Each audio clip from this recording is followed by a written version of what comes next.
Elena Moretti noticed the wine glass had shifted exactly 2 centimeters to the right. And in those 2 centimeters, she knew someone at table 12 was about to die.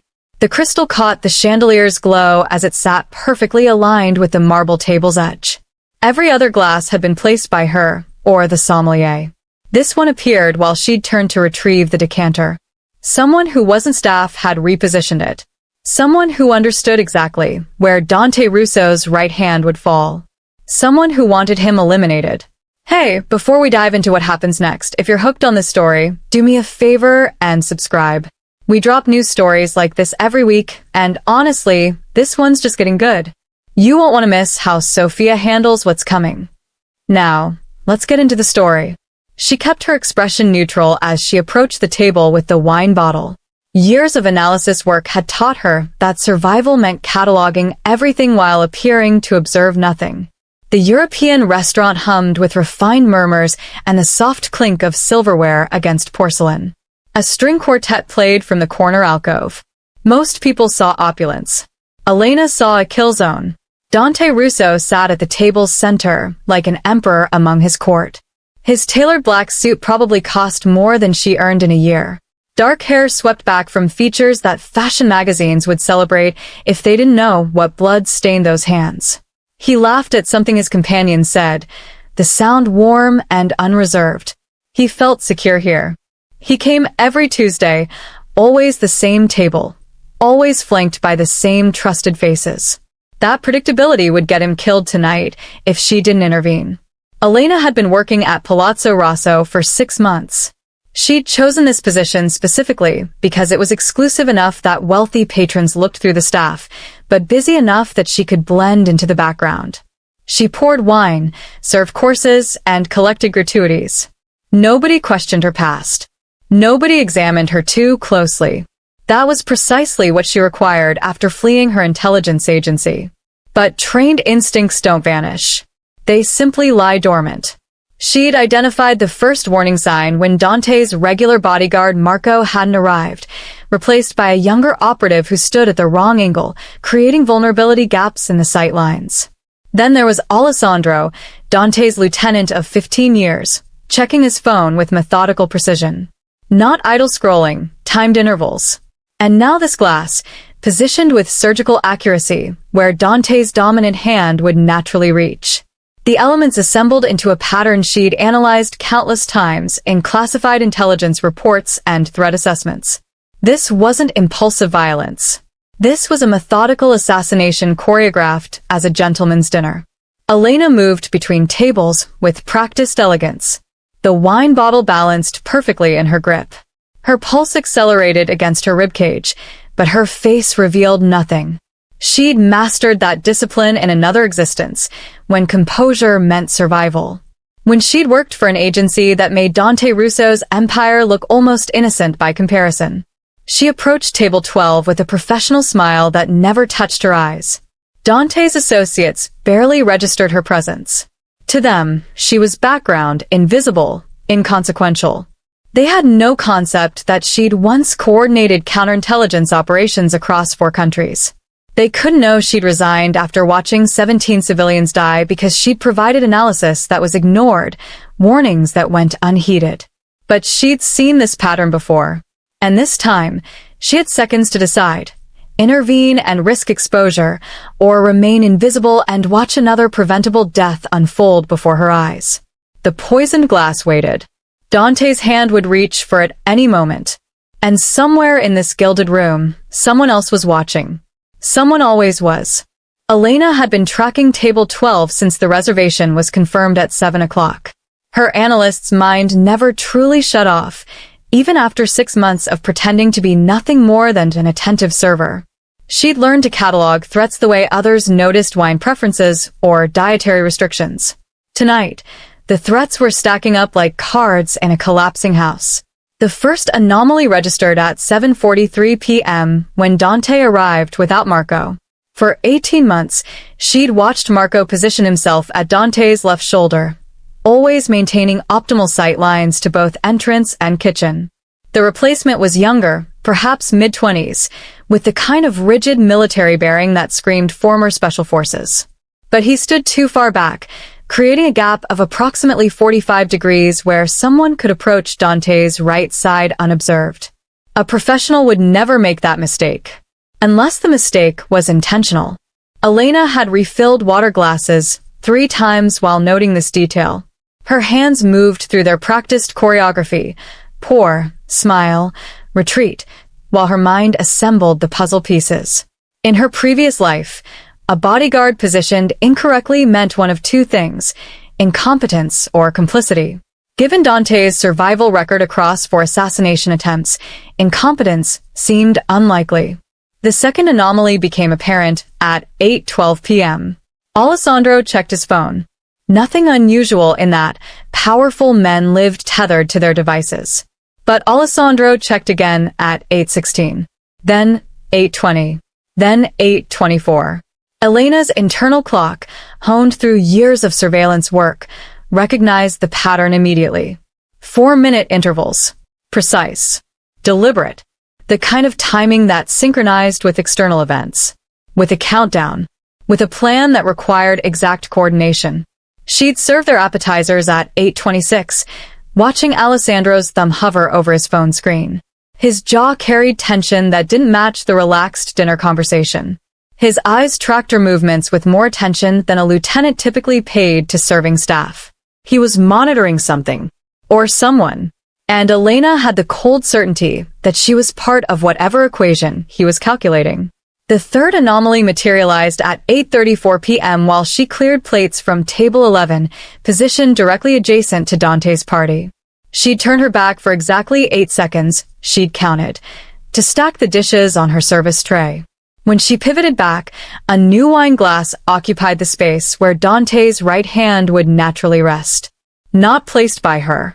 Not placed by Giorgio, the sommelier, who was across the room attending to a birthday celebration. Someone had positioned that glass during her 8-second blind spot. Someone who knew her patterns as thoroughly as she knew theirs. Elena's pulse accelerated as she studied the glass from her peripheral vision while appearing focused on her tray. The wine inside caught the light wrong. Too thick. The viscosity was off by perhaps 2%, imperceptible to anyone who hadn't spent 3 years analyzing chemical compositions in a laboratory outside Prague. The condensation pattern on the crystal showed it had been poured elsewhere, recently, then transported. The base bore a microscopic lipstick smudge that didn't match the restaurant's polishing standards. Her photographic memory retrieved classified briefings from her previous life. File 847 Delta. Method preferred by organized crime families operating in Southern Europe. Poison deployment during social settings. Target isolated within trusted circle. Death appears natural, cardiac event, allergic reaction. No immediate evidence of foul play. Investigation yields nothing conclusive. This was that pattern, executed with textbook precision. Dante laughed at something the man beside him said, completely unaware that death sat 6 inches from his fingertips. He'd reach for that glass within the next 60 seconds. It was his pattern, conversation, gesture, drink. She'd observed it 17 times across 5 months. Creatures of habit died from their habits. Elena's hands remained steady as she collected the fresh wine bottle from the service station, but her mind was screaming calculations. If she warned Dante directly, whoever orchestrated this would know their plan had failed. They'd have contingencies. In these situations, there were always contingencies. Backup plans that involved bullets and panic and innocent casualties caught in crossfire. The restaurant held 43 people tonight. 17 women. 9 children. All potential collateral damage the moment someone started shooting. But if she did nothing, Dante would drink. And based on that wine's discoloration, based on patterns she'd memorized from toxicology reports and autopsy files, he'd be convulsing on this marble floor within 90 seconds of his first sip. She'd promised herself when she walked away from the agency, no more operations. No more playing God with human lives. No more weighing acceptable losses against mission parameters. She'd chosen invisibility specifically to escape these impossible calculations. But Alessandro checked his phone again at 8:36. The new bodyguard shifted his weight, creating an even wider gap in coverage. And that poison glass sat there, waiting, positioned with the kind of precision that came from intimate knowledge of the target's every habit. Elena approached table 12 with the wine bottle balanced in her right hand. Every instinct she'd spent 6 months suppressing surged back to life, flooding her system with the cold clarity that had once made her exceptional at her job. She could act and risk exposure, risk her carefully constructed anonymity shattering like that glass would when Dante collapsed. Risk her former agency finding the loose end they'd been searching for. Risk permanent solutions to permanent problems. Or she could watch another preventable death unfold. Watch someone die because she'd chosen safety over intervention. Add another ghost to the 17 that already haunted her sleep. Her training had taught her to make these decisions in microseconds. But 6 months of serving wine instead of serving national interests had dulled that edge. She had perhaps 30 seconds before Dante's hand moved toward the glass. 30 seconds to decide who she was. Elena Moretti, invisible server, or Elena Volkov, intelligence analyst who saw patterns no one else could see. The choice was already made. It had been made the moment she noticed that glass was wrong. Old instincts didn't die. They just waited for moments exactly like this. Grazie, Bella, Alessandro said without lifting his eyes from his phone. His hand wrapped around the stem of the poisoned glass with the casual confidence of a man who'd never questioned what was placed before him. Elena's training screamed at her to move, to step back, to be anywhere else when it happened. But her feet had welded themselves to the marble floor, her body refusing the command to flee. Alessandro brought the glass to his lips and drank deeply.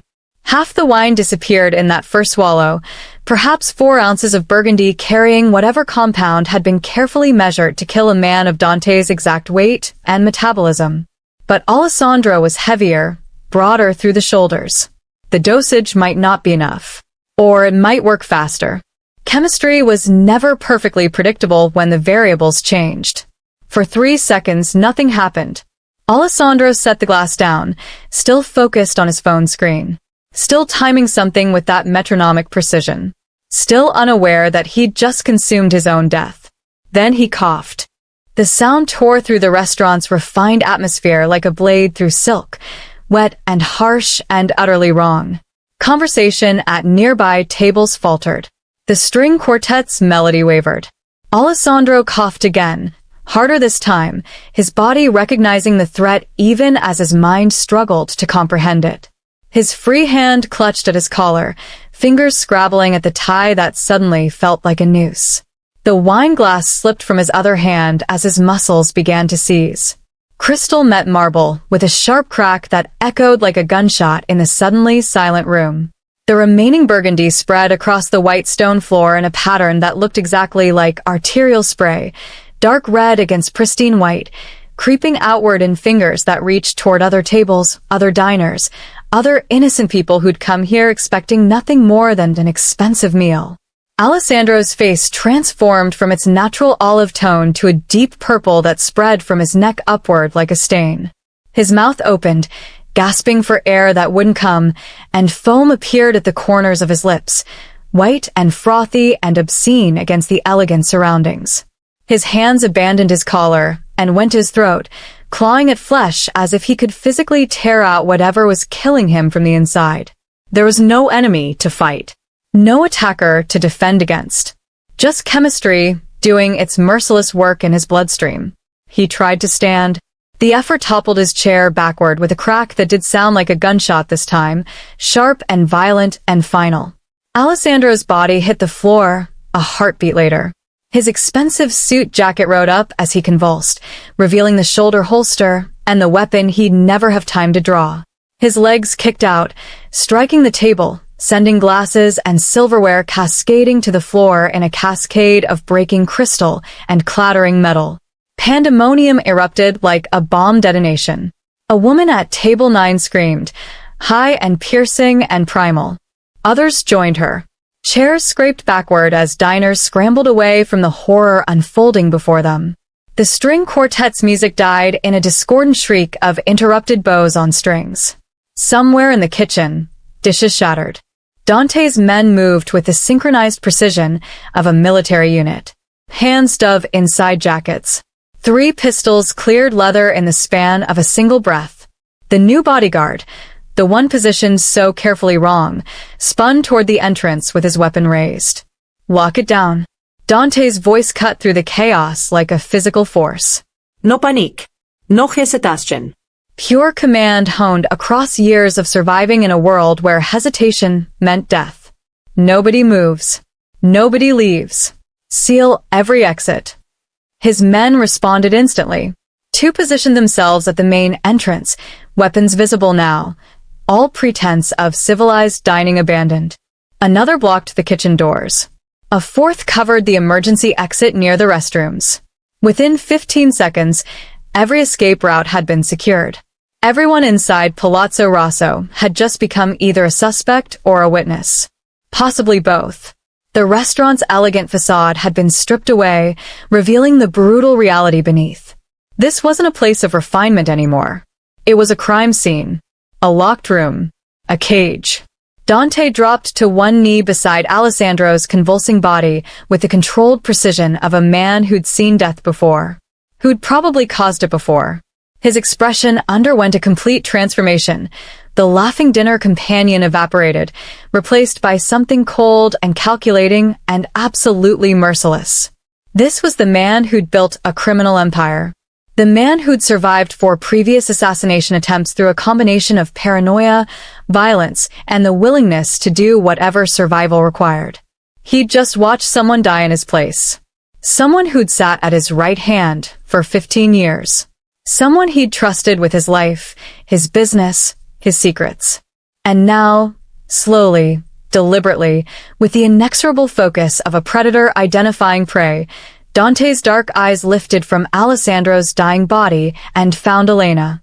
She stood frozen exactly where she'd been when Alessandro drank. 5 feet from the table. The wine bottle still gripped in her right hand, forgotten. Her server's uniform pristine except for a single drop of burgundy on her white apron, splashed back from the shattered glass.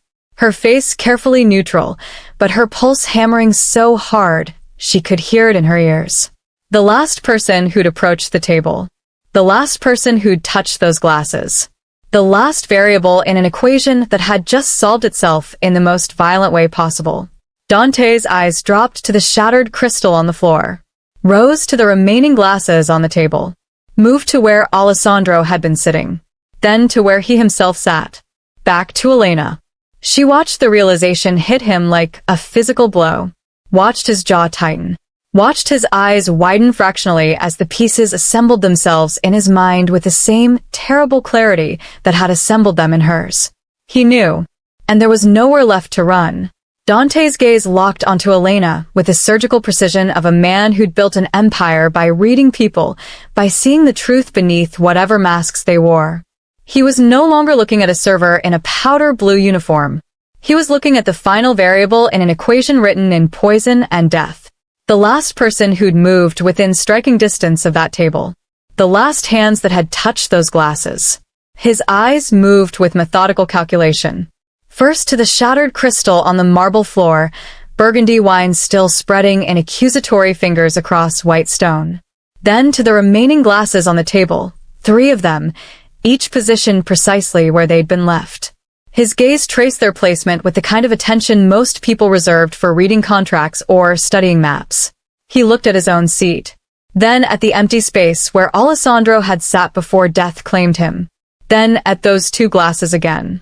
Elena watched understanding dawn across his features like sunrise breaking over a battlefield, inexorable and revealing. His jaw muscles tightened until she could see them working beneath his skin. His eyes widened, just a fraction, just enough to signal that the pieces had assembled themselves into a picture he hadn't expected to see.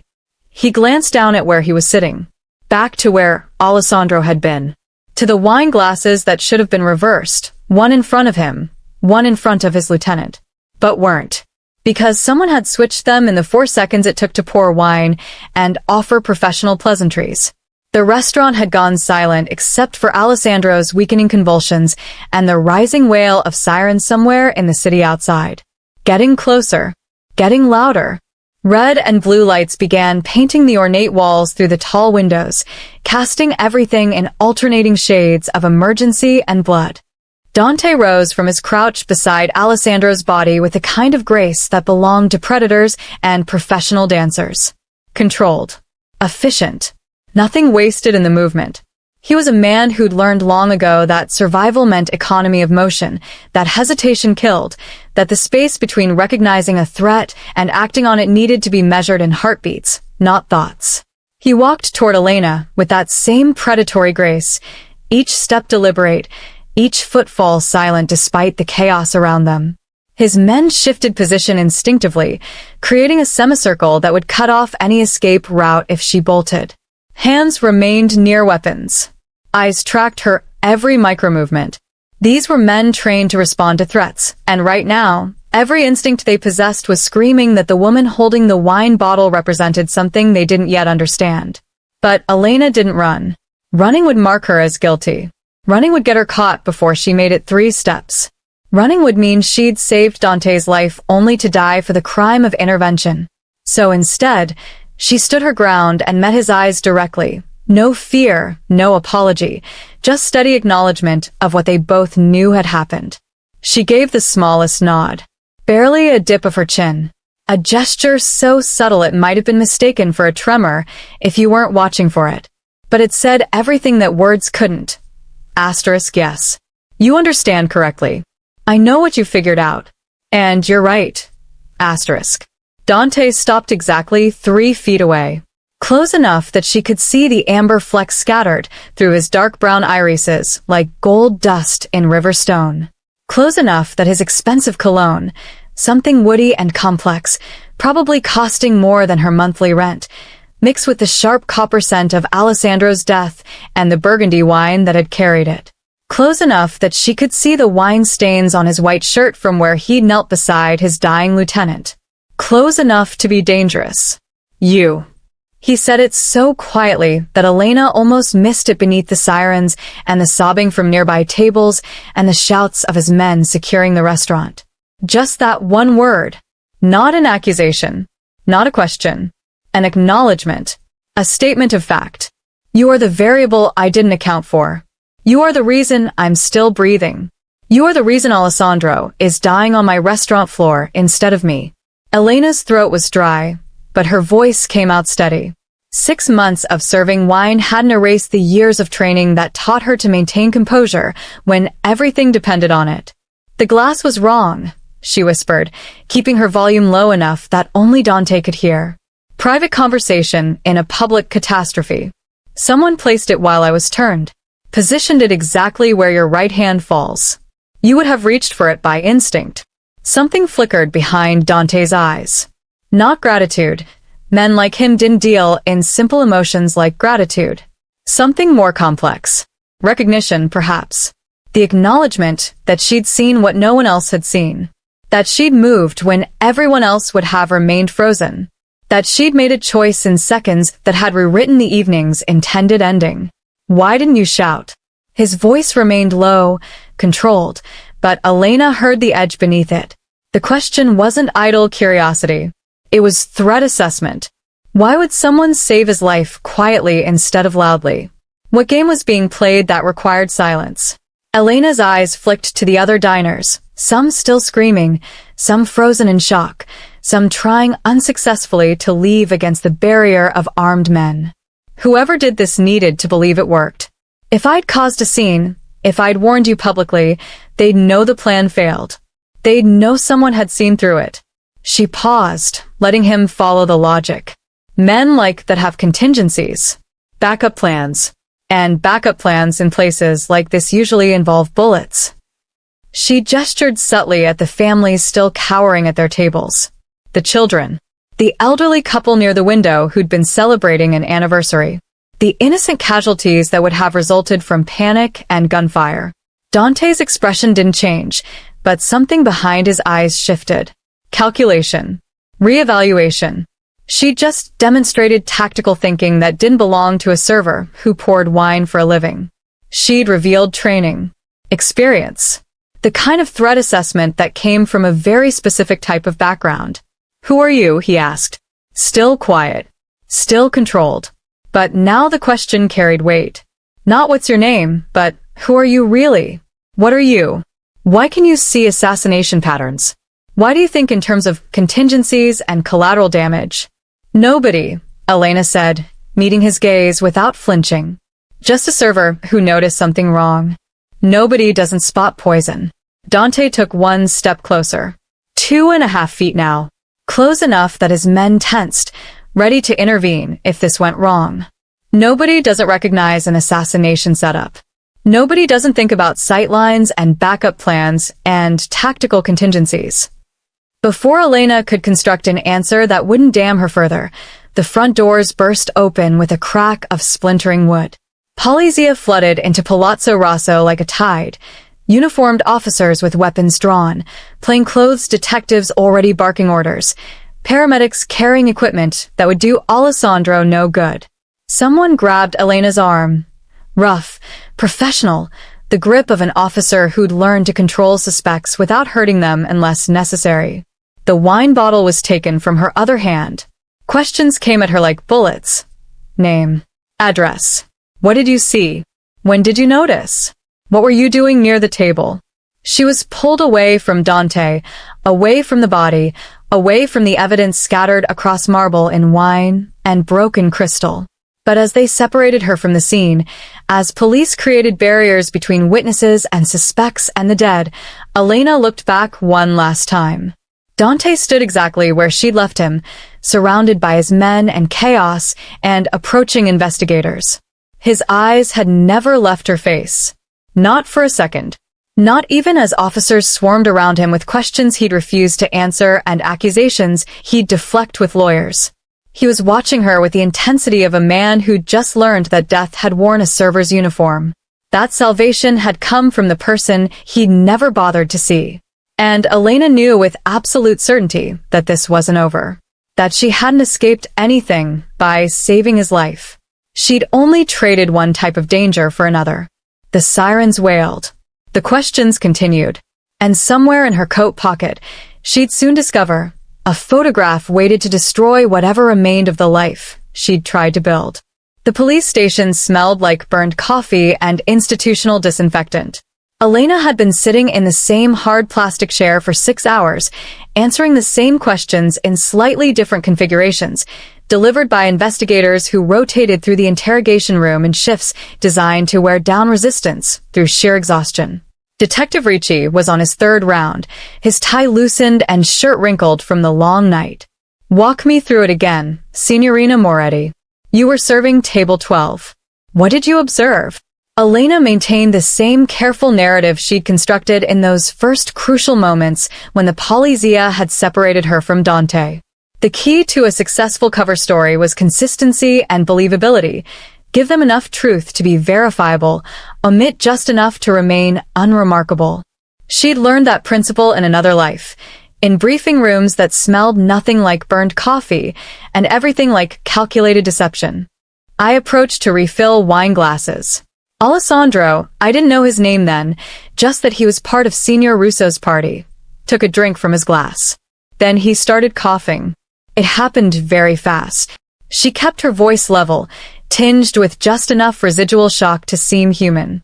Not too much. Servers in expensive restaurants learn to maintain composure during minor crises. Not too little.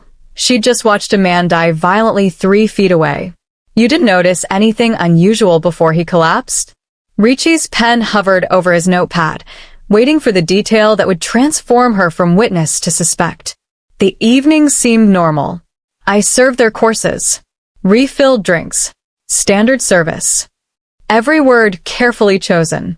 Nothing about the position glass. Nothing about Alessandro's phone checking pattern. Nothing about the bodyguard standing wrong. Nothing that would reveal she saw patterns where others saw coincidence. And you didn't touch his glass? Didn't switch anything around? Elena met his eyes with the practiced neutrality of someone who had nothing to hide because they were too insignificant to hide anything. I poured wine. That's my job, detective. I don't rearrange table settings. The lie tasted like copper on her tongue, but her face showed nothing.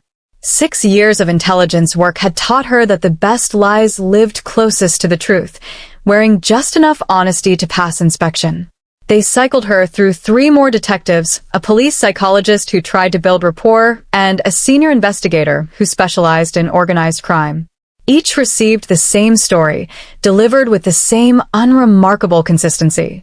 Elena Moretti, 28, server at Palazzo Rosso for 6 months, resident of a modest apartment in Trastevere. No criminal record. No connection to Dante Russo beyond serving his table. An unlucky witness who'd been standing nearby when tragedy struck. Through the interrogation room's small window, she could see the main office where other witnesses were being processed. Dante sat in a glass-walled conference room flanked by 2 lawyers in expensive suits who'd arrived within 30 minutes of the restaurant lockdown. Even from this distance, even through barriers of glass and distance and the chaos of an active investigation, she could feel his eyes tracking her every time the door opened. He'd given his statement with the practiced efficiency of a man who'd dealt with police before. Minimal information. Maximum cooperation. The kind of careful dance that said, "I'm not your suspect, but I'm also not your friend." His lawyers had deflected the more aggressive questions, and his legitimate business holdings, restaurants, real estate, import-export, provided just enough legal veneer to keep the investigation focused on the death rather than his broader activities. But through it all, he watched Elena. Not constantly, not obviously, just frequent enough that she knew he was cataloging every detail the same way she'd cataloged the assassination setup. At 4:17 a.m., Detective Ricci finally stood and opened the interrogation room door. "You're free to go, Signorina Moretti. But don't leave the city. We may have follow-up questions." Elena signed the release paperwork with numb fingers, collected her identification card from the property desk, and walked out into the pre-dawn cold. The city was that particular shade of gray that existed only in the hours before sunrise, not quite night anymore, not yet day, suspended in the liminal space where exhaustion made everything feel slightly unreal. She'd parked her Vespa 3 blocks from the restaurant, a lifetime ago when her biggest concern had been whether Table 7 would tip well. Now she walked those 3 blocks on autopilot, her mind already spinning through contingency plans. She needed to disappear. Change cities. Maybe countries. The police had her assumed identity now, which meant anyone looking for Elena Volkov could trace the connection if they had the right resources. Her hand slipped into her coat pocket searching for her keys, and instead found paper.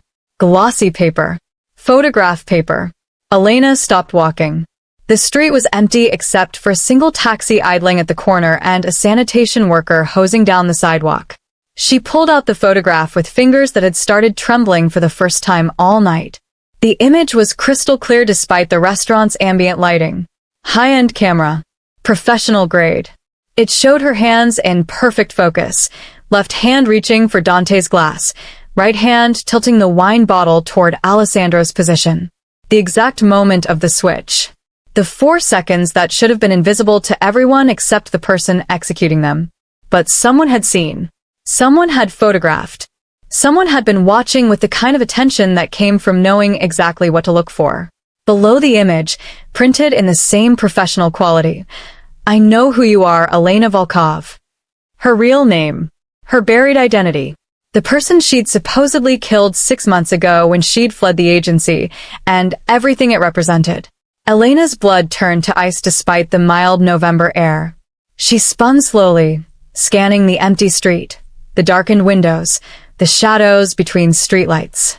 Whoever had taken this photograph could be anywhere, watching right now, waiting to see how she'd react to the exposure.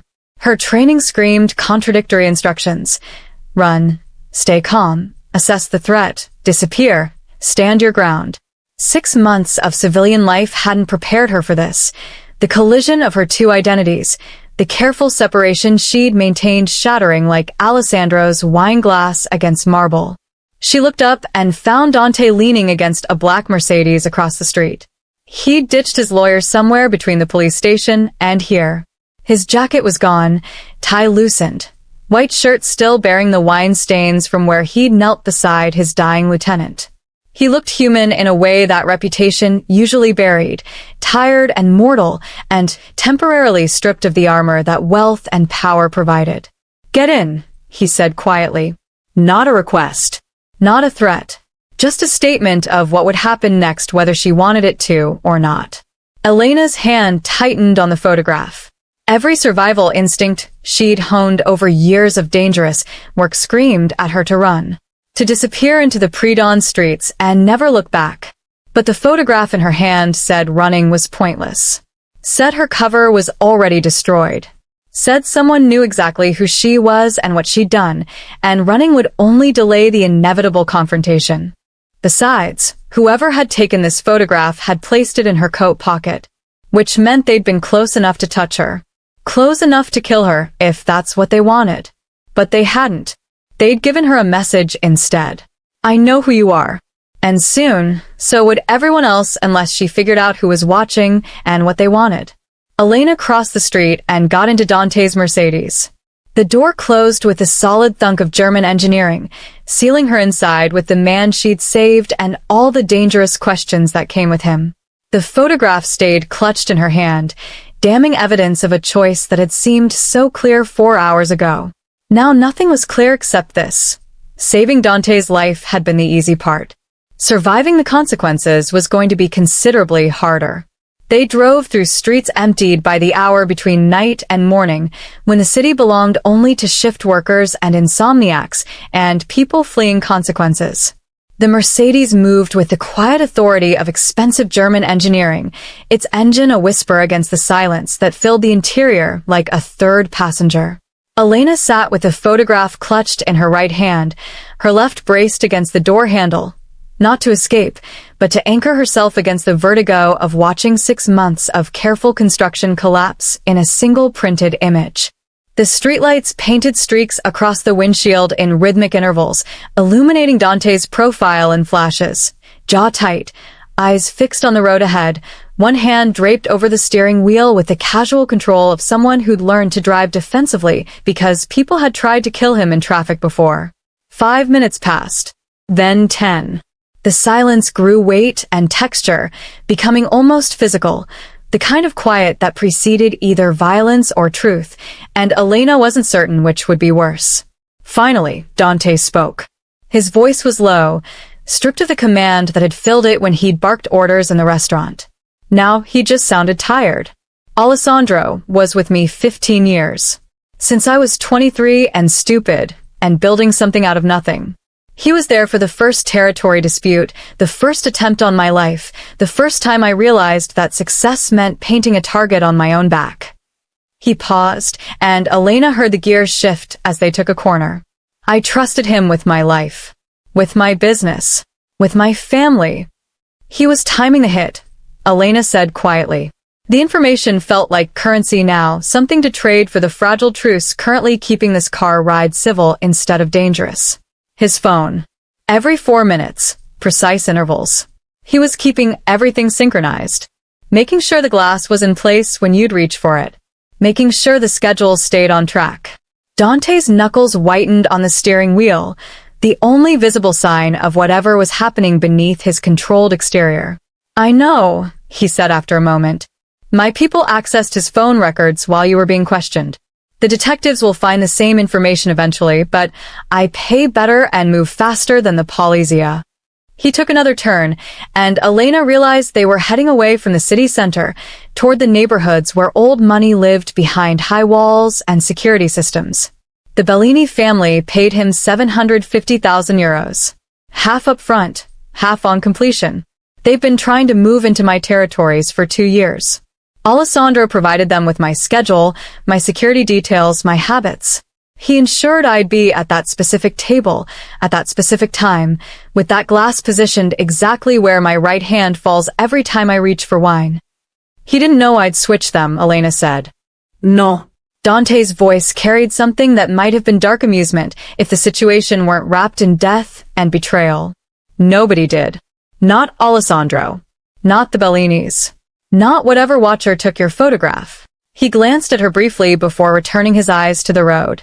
Nobody accounted for the variable of you. The Mercedes slowed as they approached a modern building of glass and steel that looked like it had been transplanted from Milan's fashion district.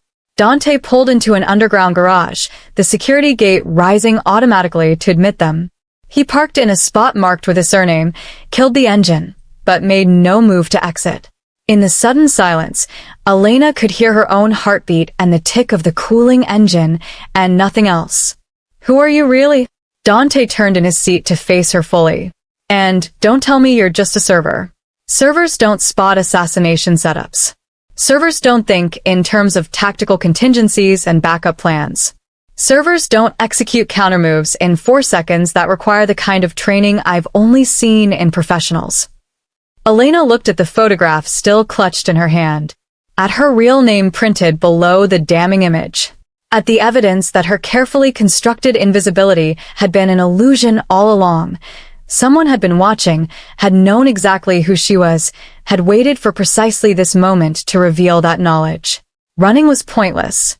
The watcher, whoever they were, had already proven they could get close enough to place this photograph in her pocket. Close enough to kill her if that's what they wanted. But they hadn't killed her. They'd given her a message instead, and messages implied negotiation, leverage, demands yet to be articulated. Which meant she was already playing a game whose rules she didn't understand, with stakes she couldn't calculate, against an opponent who'd been watching her long before she'd noticed them. She made a choice. Not the safe choice, there were no safe choices left. But perhaps the only choice that gave her a chance of understanding what she'd stepped into when she'd switched those glasses.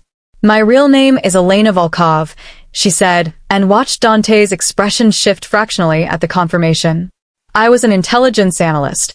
Threat assessment, pattern recognition, counter-espionage operations.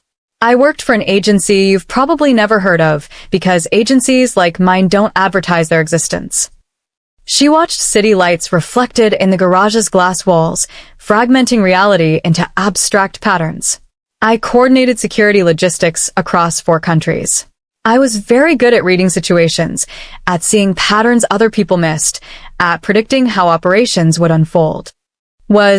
Dante repeated, catching the past tense like a lawyer catching a contradiction. I quit 6 months ago. Elena's voice remained steady despite the weight of what she was revealing. My agency sanctioned an operation I knew would fail. I provided detailed analysis, showing 17 civilians would die as collateral damage.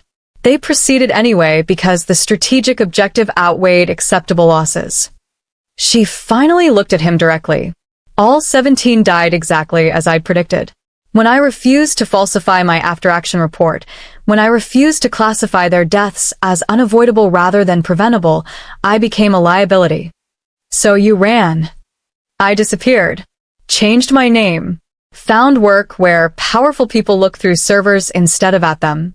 Where I could be invisible and anonymous and far away from operations rooms where people calculated acceptable body counts. Elena's laugh was bitter. Didn't work out so well tonight, did it? Dante studied her with the intensity of someone reassessing everything they'd assumed about a situation. Why did you save me? You could have let it happen. Let me die. Stayed invisible. Because I've watched people die when I could have prevented it. That's not a line I cross anymore, regardless of the cost. She held up the photograph. And it seems the cost is my cover being completely destroyed. Someone else knows who you are, Dante said quietly, following the logic to its inevitable conclusion. Someone in that restaurant recognized me. Someone who knows my real identity from my intelligence days.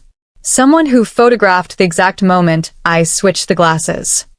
Elena's voice carried the weight of implications she'd been calculating since the moment she'd found the photograph. Which means my former agency will find me. And agencies like mine don't leave loose ends alive. We know too much. We've seen too much.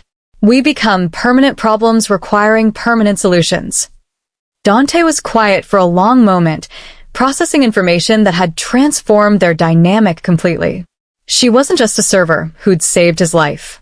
She was a trained intelligence operative with classified knowledge, on the run from an organization that had the resources and motivation to eliminate her. The Bellinis won't stop, he finally said.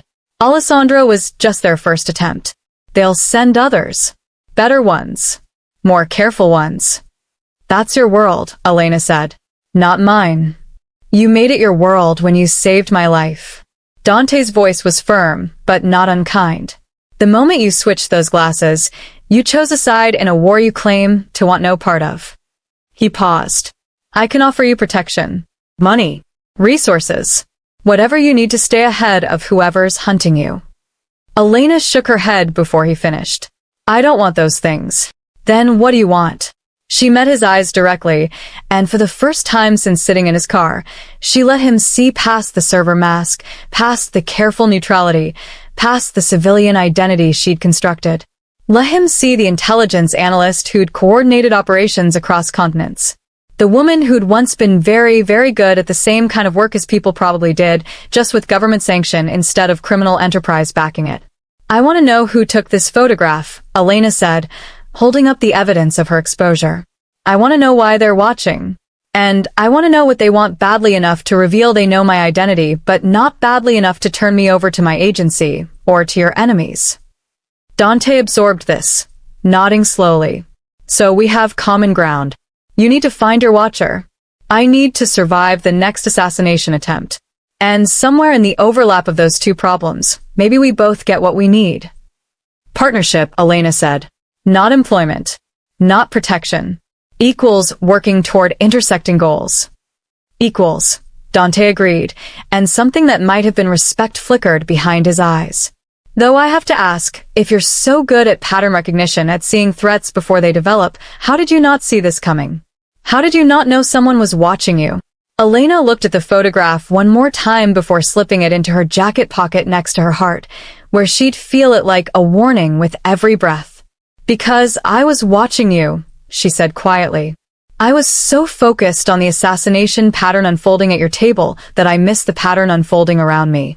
The cardinal sin of intelligence work, becoming so fixated on one threat that you blind yourself to others. She opened the car door, stepping out into the concrete garage that smelled like exhaust and expensive cars and the particular quiet of pre-dawn hours when the world held its breath before morning. Someone was always watching, she said, more to herself than to Dante. I just didn't see them until they wanted me to.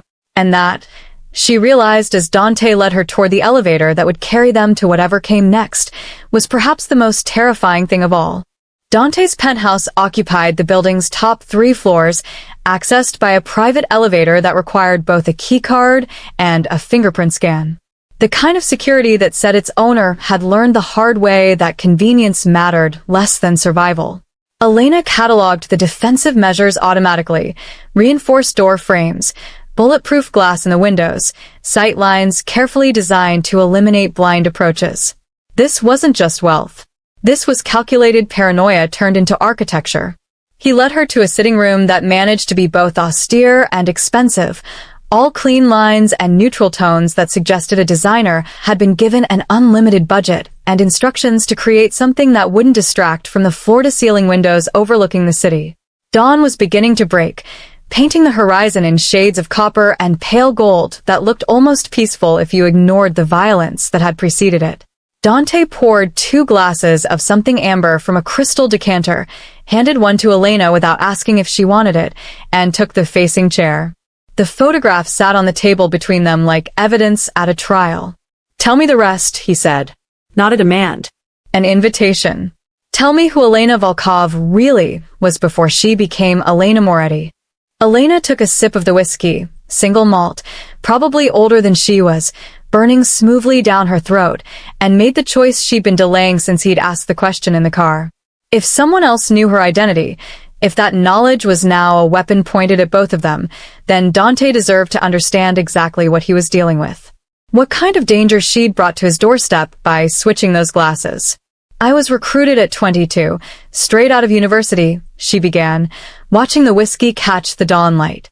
Double major in psychology and computer science, fluent in 4 languages, photographic memory that made me useful for pattern recognition work. The kind of cognitive profile intelligence agencies love, analytical enough to process massive amounts of data, intuitive enough to see connections others miss. She set the glass down and leaned back, letting the exhaustion she'd been fighting for 8 hours settle into her bones. They trained me in threat assessment, taught me to read situations, to predict how operations would unfold based on incomplete information. I coordinated security logistics for operations across Europe, the Middle East, North Africa. Asset protection. Counter-espionage. The kind of work that doesn't make the news because if it does, someone failed catastrophically. And you were good at it, Dante said. Not a question. I was very good at it. Elena's voice carried no pride, just acknowledgement of fact. Good enough that they kept expanding my clearance level, kept giving me access to more sensitive operations, kept putting me in rooms where decisions got made about who lived and who died in service of strategic objectives. She met his eyes. Until Sarajevo. Dante remained quiet, letting her tell it at her own pace. They'd identified a high-value target, mid-level arms dealer with connections to 3 different terrorist organizations. The kind of person whose death would disrupt supply chains, save lives in the long term. Strategic value was clear. Elena's hands tightened around the whiskey glass. But the operation plan put the hit in a residential neighborhood, during evening hours when families would be home. I ran the probabilities, modeled the blast radius, calculated civilian exposure based on population density and timing. She took another drink, using the burn to steady herself against the memory. My analysis showed 17 civilians would die as collateral damage. 17 people who had nothing to do with arms dealing or terrorism or any of it. Just people living their lives in the wrong place at the wrong time. Her voice hardened. I recommended they abort. Restructure the operation. Wait for a cleaner opportunity. I provided 3 alternative scenarios with significantly lower civilian risk.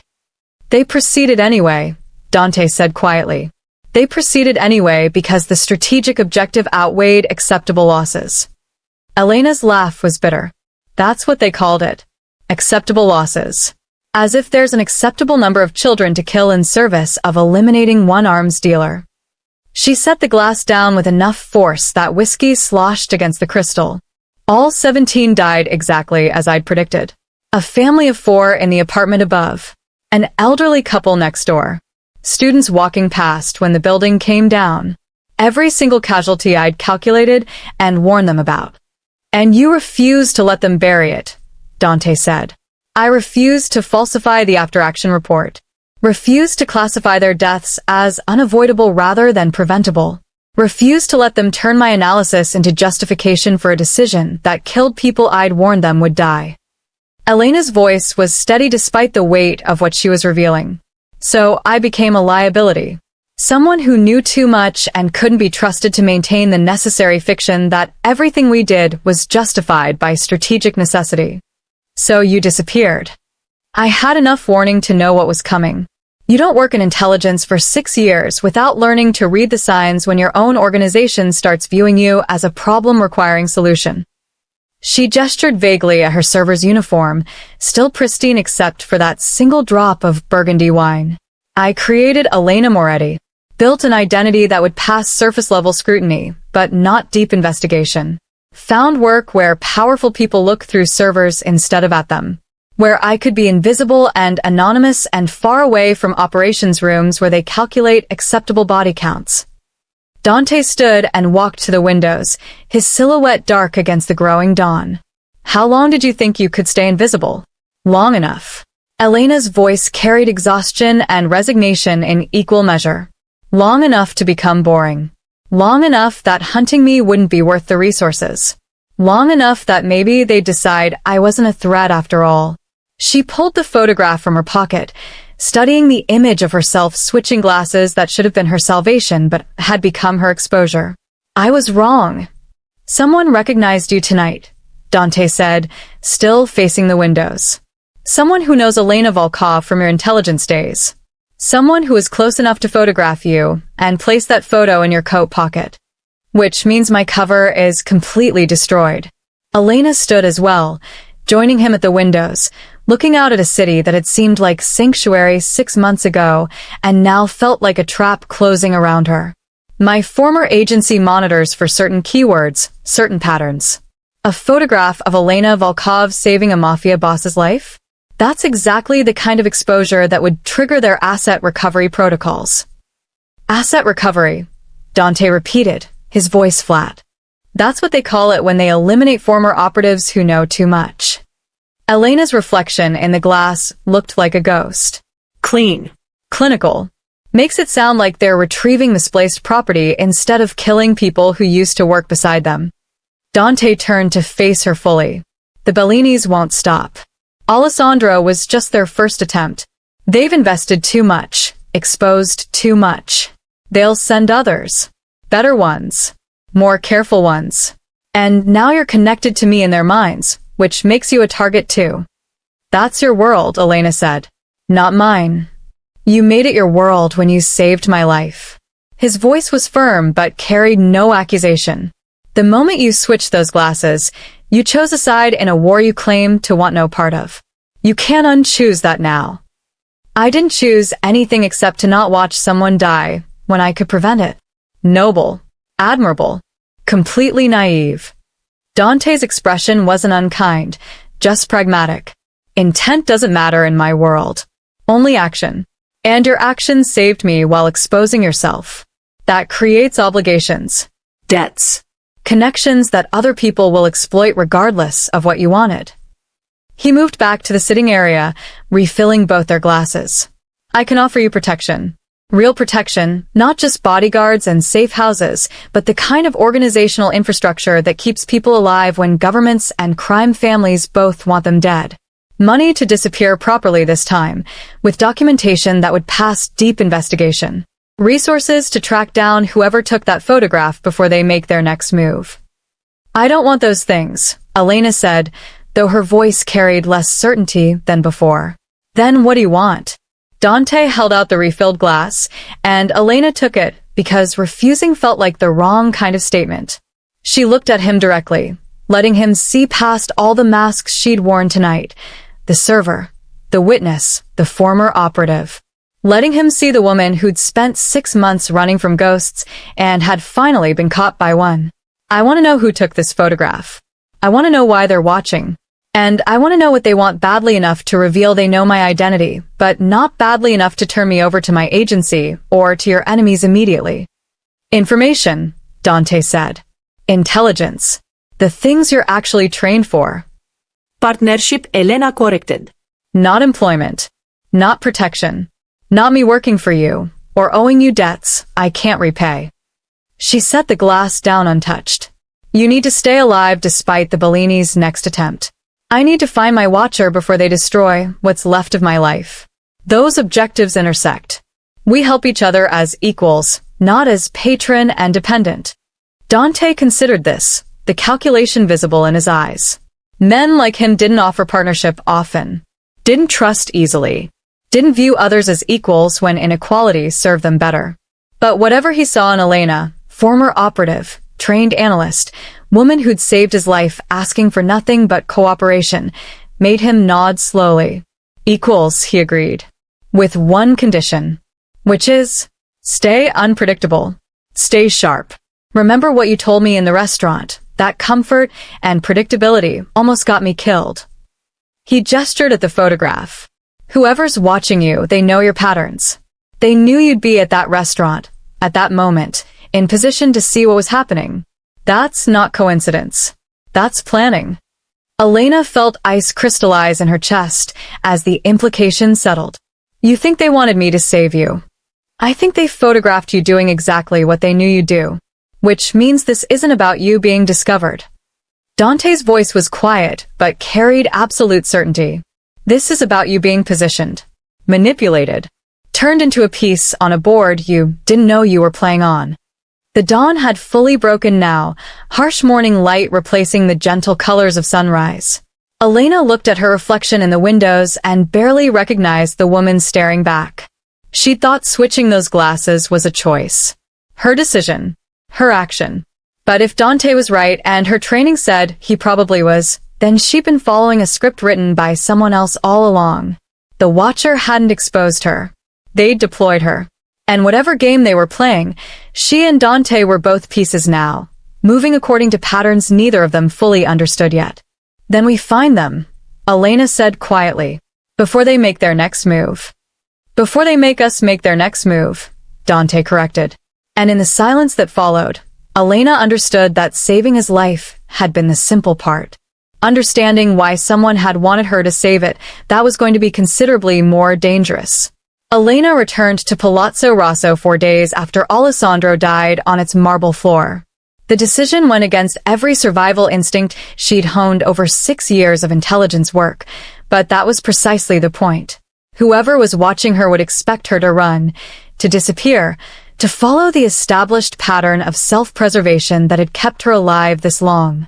So she did the opposite.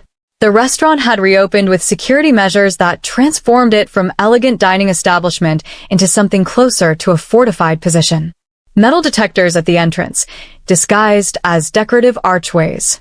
Security personnel in tailored suits that didn't quite hide the earpieces or the weapons beneath their jackets. Every staff member had been subjected to comprehensive background checks. Every reservation now required government-issued identification and advanced booking. The kind of protocols that would have prevented Alessandro's betrayal if implemented 6 months earlier, but felt like closing the barn door after the horse had already escaped, killed someone, and left photographic evidence. Elena moved through her shifts with the mechanical precision of someone playing a role. Pour wine. Serve courses. Smile with professional detachment. But her analyst's mind never stopped cataloging threats. The businessman at table 7 who watched her too intently. The couple at table 4 whose conversation paused when she approached. The new sommelier who'd been hired to replace the one who'd quit after witnessing a violent death. Too convenient, too perfectly timed. Every face was a potential enemy. Every interaction could be surveillance. Every moment carried the weight of exposure hanging over her like a blade, suspended by fraying thread. The paranoia was suffocating in a way her previous life had never been. In intelligence work, you knew who the threats were. Hostile assets. Enemy agents. Targets. The lines were clear even when the situations were complicated.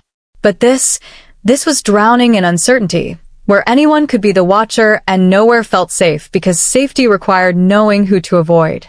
On her 3rd shift back, Elena opened her staff locker to find a second note.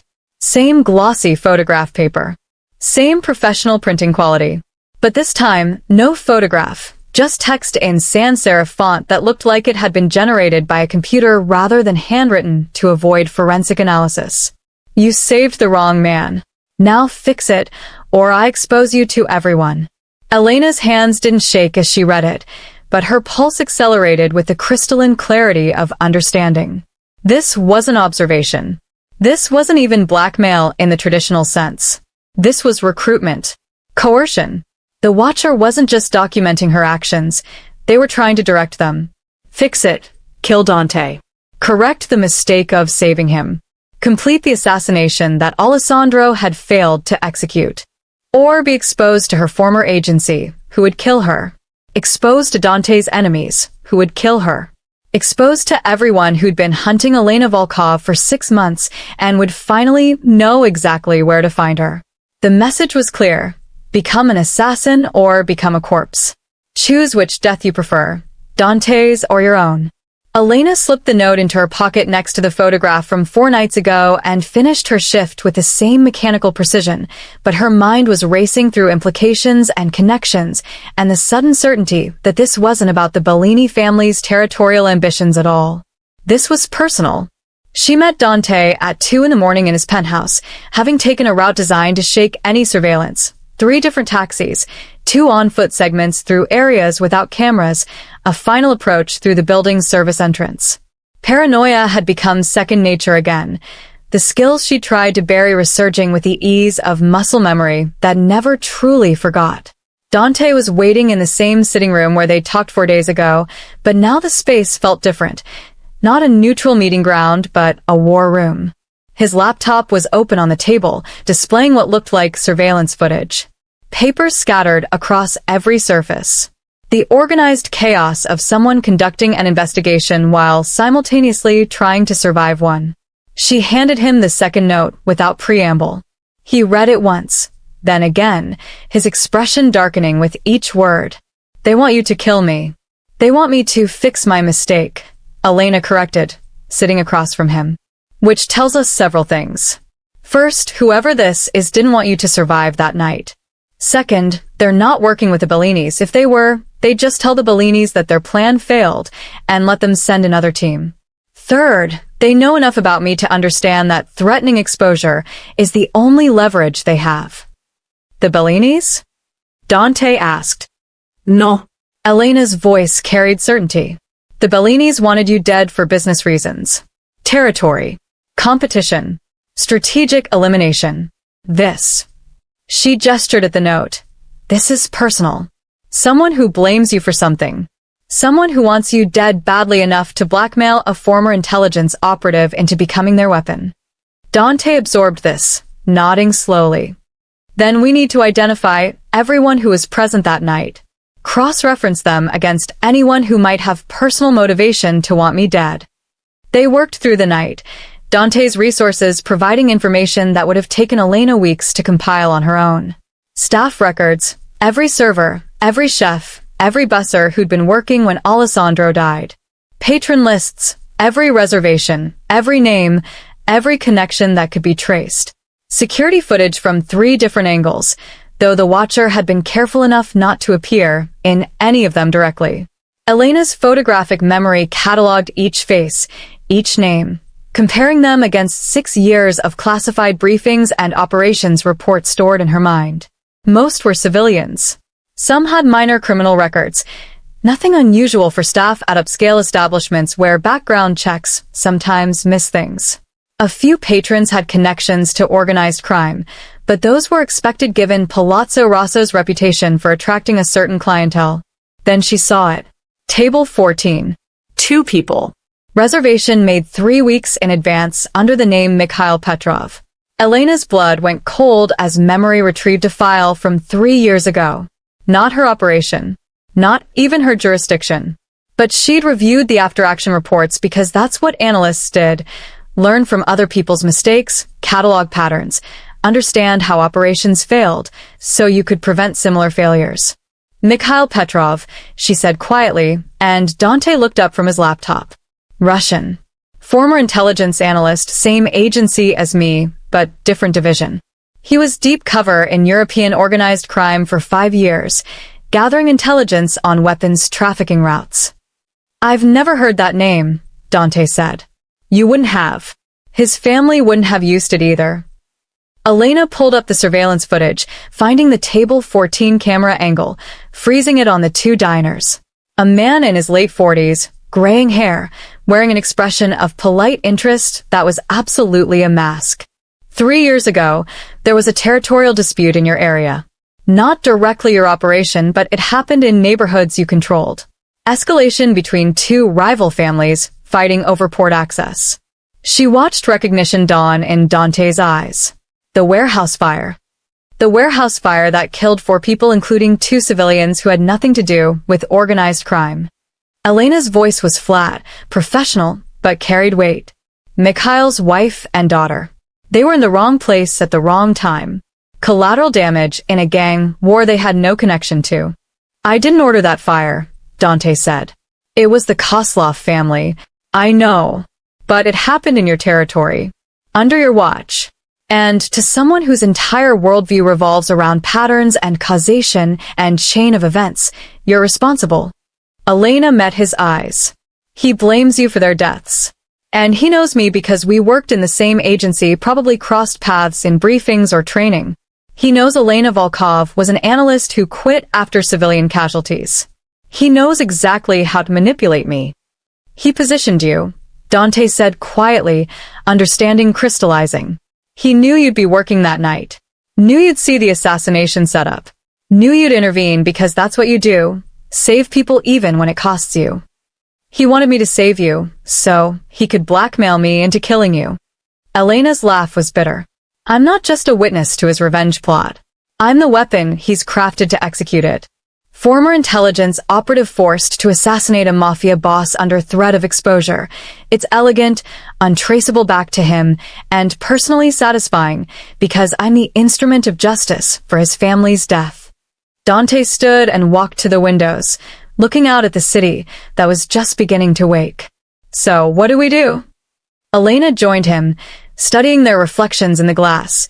Two people who'd been positioned on a board like chess pieces, moved according to patterns they were only now beginning to understand. We refuse to play his game. We don't run. We don't comply. We find him, and we end this before he makes his next move. He'll expose you. Let him. Elena's voice carried the steel of someone who'd finally stopped running. I'm tired of being invisible. Tired of hiding. Tired of letting fear dictate every decision. She turned to face Dante directly. 6 months ago, I walked away because I couldn't stomach watching people die as collateral damage. But hiding didn't change anything. It just meant I was absent when I could have made a difference. You're saying you want to be seen. I'm saying I want to stop letting other people's threats control my life. Elena's expression was calm, but resolute. Mikhail Petrov wants to use me as a weapon? Fine. I'll be a weapon. Just not the one he's expecting. In the growing dawn, they began planning their countermove. Not evasion. Not defense. But offense. The kind that came from finally understanding the game being played and deciding to flip the board entirely. Somewhere in the city, Mikhail Petrov was waiting for Elena to make her choice. Kill Dante or be exposed. He was about to learn that former intelligence analysts didn't respond well to ultimatums, and that some weapons, when pointed the wrong direction, had a tendency to fire backward. Elena found Mikhail Petrov at the Hotel Britannia, 3 blocks from Palazzo Rosso. Close enough to watch. Close enough to photograph.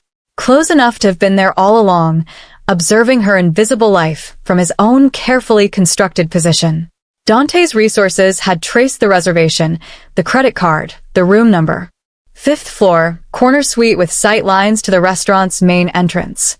The kind of position an analyst would choose. Elevated, defensible, optimal visibility. She'd chosen similar positions herself in another life, when surveillance meant the difference between successful operations and catastrophic failures. She went alone despite Dante's objections. This confrontation needed to happen analyst to analyst, without the complication of bodyguards or weapons or the implicit threat of violence that followed men like Dante. Just 2 people who'd once worked for the same organization, now standing on opposite sides of a chasm built from grief and revenge and the impossible calculus of whose death mattered more. Elena knocked twice on the suite door. Deliberate. Professional. The knock of someone who knew the person inside was expecting them. Mikhail opened the door without checking the peephole. He'd been watching her approach from the window, tracking her route through the lobby, confirming she'd come alone. He looked older than the surveillance photos from 3 years ago. Grief had carved lines into his face that no amount of time could fully erase. His eyes carried the particular emptiness of someone who'd lost everything that mattered and had nothing left except the singular purpose of revenge. Elena Volkov, he said, stepping aside to let her enter. I wondered if you'd run, or if you'd come. The suite was sparse despite its luxury. Laptop on the desk, surveillance equipment carefully organized, photographs pinned to a corkboard that told the story of his obsession. Pictures of Dante. Pictures of Elena serving tables, unaware she was being documented. Pictures of his wife and daughter. Younger photos, happier photos, the kind that families kept in frames except these were pinned like evidence at a crime scene. You've been watching me for months, Elena said, not sitting despite the chairs available. This wasn't a social visit. 6 months. Since you arrived in the city and started working at Russo's favorite restaurant. Mikhail moved to the desk, opening a laptop that displayed folders full of photographs, documents, evidence compiled with the methodical precision of someone trained in intelligence gathering. I knew Elena Volkov had disappeared after Sarajevo. Knew the agency was looking for her. And then I found you, hiding in plain sight, serving wine to criminals. Why didn't you turn me in immediately? Because I needed you positioned. Mikhail's voice was calm, conversational, as if they were discussing operational logistics instead of blackmail and murder. I needed you close to Russo. Close enough to save him. Close enough that I could prove you'd saved him and then demand you fix that mistake. By killing him. By executing the justice system refused to deliver.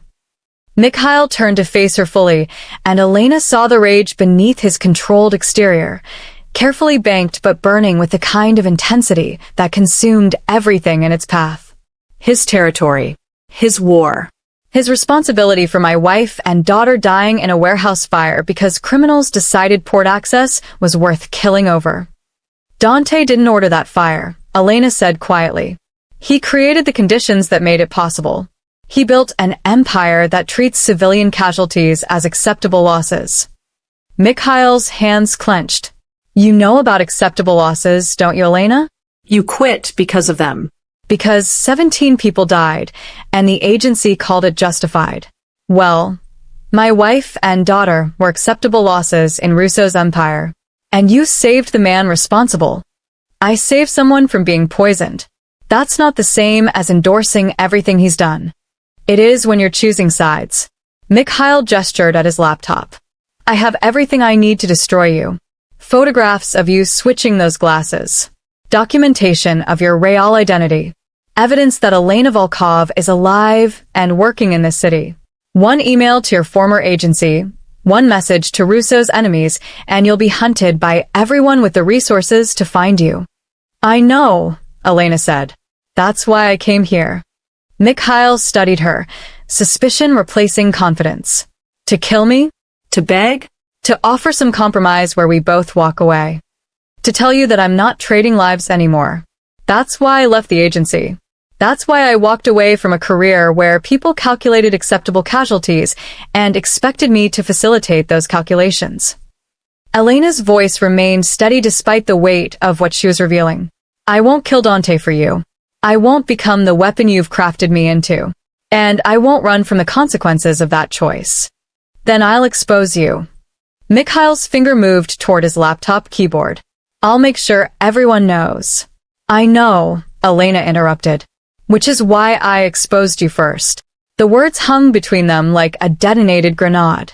Mikhail froze, his expression shifting from confidence to confusion to the dawning horror of someone who'd miscalculated catastrophically. While you were watching me, I was investigating you, Elena continued, her voice carrying the professional detachment of an analyst delivering a threat assessment briefing. Your finances. Your communications. Your activities over the past 3 years since your family died. She pulled out her phone, displaying a document that made Mikhail's face go pale. You've been selling classified intelligence to fund your revenge operation. Information from your time in deep cover, from operations you were briefed on, from sources you still have access to. Small sales, carefully distributed, nothing large enough to trigger immediate investigation. But over 3 years? It accumulates. You can't prove. I already did. I provided comprehensive documentation to our former agency 6 hours ago. Transaction records. Communication intercepts. Testimony about your blackmail operation targeting me. Elena's expression was cold, analytical, the face of someone who'd learned to make impossible choices and live with them. They were very interested, especially when I offered them something they wanted more than my capture. Me, Mikhail said, understanding crystallizing with terrible clarity. You. Active intelligence leaks. Selling classified information. Operating a private revenge operation using agency resources and training. Elena slipped her phone back into her pocket. In exchange for bringing you in, they've agreed to leave me alone. Former operative who's been living quietly, not causing problems, not selling secrets. Compared to you, I'm not worth the resources to hunt. Mikhail's hands trembled as he reached for his laptop, but Elena moved faster, closing it and stepping between him and his evidence. Don't. They're already on their way. Should be here in approximately. She glanced at her watch. For minutes. You can cooperate or you can run, but either way, your leverage over me is gone. You sacrificed me. His voice carried betrayal and rage in equal measure. I refuse to be your weapon. There's a difference. Elena's voice softened fractionally. I'm sorry about your wife and daughter. I'm sorry they died as collateral damage in a war that had nothing to do with them. I'm sorry the system failed to deliver justice. But killing Dante won't bring them back. It'll just add more bodies to the count. More casualties. More grief for someone else to carry. Easy for you to say when it's not your family. It's not easy at all. Elena moved toward the door, hearing footsteps in the hallway, agency personnel arriving with the precision timing she'd coordinated. But it's the choice I'm making. No more acceptable losses. No more trading lives. Not even when the alternative is my own exposure. The door opened behind her. Two agents she recognized from her previous life, now looking at her with a complicated expression of people encountering a ghost who'd chosen to materialize at a convenient moment.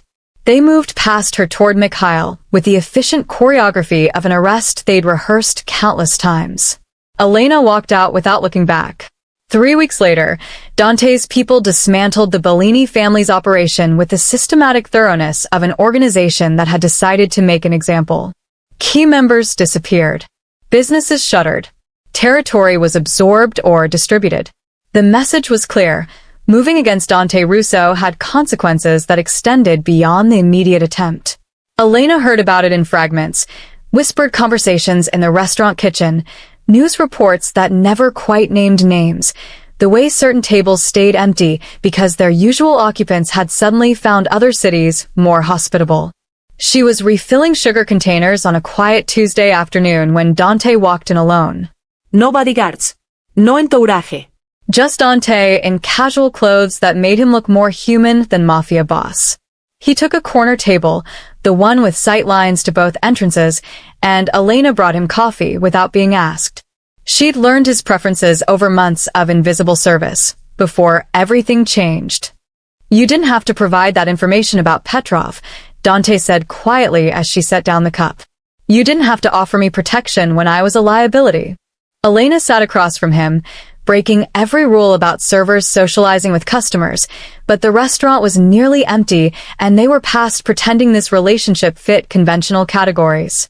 They sat in silence for a moment, two people who'd been positioned on a board by someone else's revenge plot and had chosen to rewrite the ending. Finally, Dante pulled a card from his pocket and slid it across the table. Just his name and a phone number. Nothing else. I'm not asking you to work for me. I'm not asking you to join my organization. I'm asking if we can help each other. You see patterns I miss. You think in terms of threats I don't recognize until they're already moving. And I can keep you safe from your past, or at least make it significantly more difficult for your past to find you. Elena picked up the card, studying it in the afternoon light coming through the windows. This was a choice point. She could take it and accept that her life had fundamentally changed, that invisibility was no longer possible or perhaps no longer desirable. Or she could refuse and maintain the careful distance that had kept her safe for 6 months. Except that distance hadn't kept her safe. It had just kept her isolated. Partnership, she said, slipping the card into her apron pocket. Not employment. Not protection.